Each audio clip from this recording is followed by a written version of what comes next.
Bonjour et bienvenue dans l'outil de planification dédié à l'éducation préscolaire.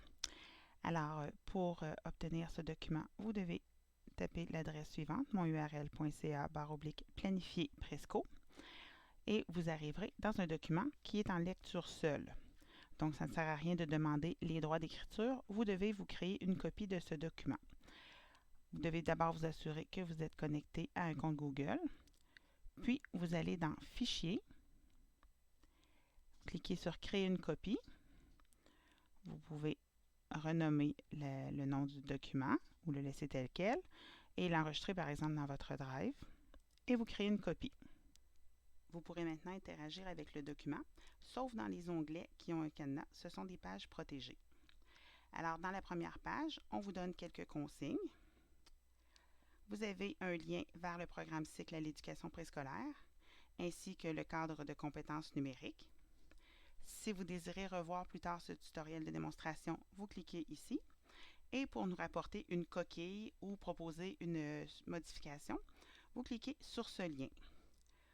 Pour communiquer avec nous, vous nous écrivez à récitspréscolaire@cssdm.gouv.qc.ca et il nous fera plaisir de répondre à vos questions. Passons maintenant à la section Planification en cliquant sur l'onglet au bas de cette page. Ce document a été pensé pour planifier une période d'animation de 30 à 60 minutes. Connaissant l'attention réduite des enfants de 4 à 6 ans, cet outil prévoit la planification de transition entre les activités prévues à l'horaire. C'est pourquoi la colonne de gauche est divisée en plusieurs séquences. Par exemple, transition 1, routine d'accueil, lorsque c'est le premier moment de la journée où on accueille les enfants. Activité 1, transition 2, etc. Vous avez quelques lignes ici pour inscrire une description de l'activité. Ensuite, dans la deuxième colonne, vous pouvez inscrire la durée prévue pour chaque séquence. Si on entre une durée inadéquate, ce sera inscrit en rouge. Si on inscrit une durée plus courte qui respecte l'attention des enfants, ce sera écrit en vert. Au bas de cette colonne, vous pourrez voir le total de temps cumulé pour chaque séquence. Ensuite, à quel endroit va se dérouler votre activité? Là, vous avez quelques choix dans le menu déroulant. Si le choix ne fait pas partie de ce que nous avons écrit, vous pouvez venir l'écrire manuellement. Si vous souhaitez effacer la réponse que vous venez de faire, vous double-cliquez sur le mot et vous l'effacez tout simplement. Ça va redevenir vide et là, vous pourrez faire un nouveau choix. Ensuite, dans les modalités de regroupement, vous avez quelques options aussi.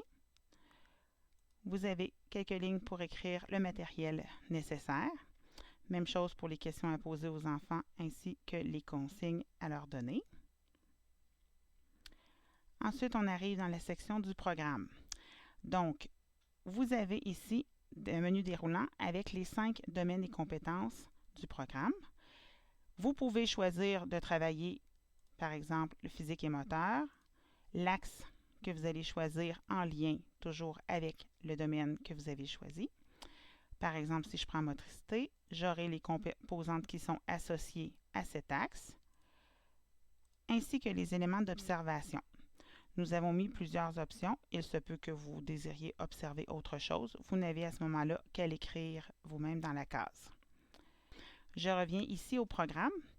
Vous pouvez choisir parmi les 5, mais vous pourriez aussi dire que vous voulez travailler 2 aspects du domaine physique et moteur. Par exemple, allez choisir motricité et choisir autre chose. Et vous n'êtes pas obligé non plus de sélectionner 5 domaines. Vous pouvez en choisir seulement 2, 3, aucun problème. Ensuite, vous avez les dimensions du cadre de la référence numérique. Si jamais ce n'est pas une activité qui a un lien avec l'éthique, vous pouvez sélectionner aucune dimension.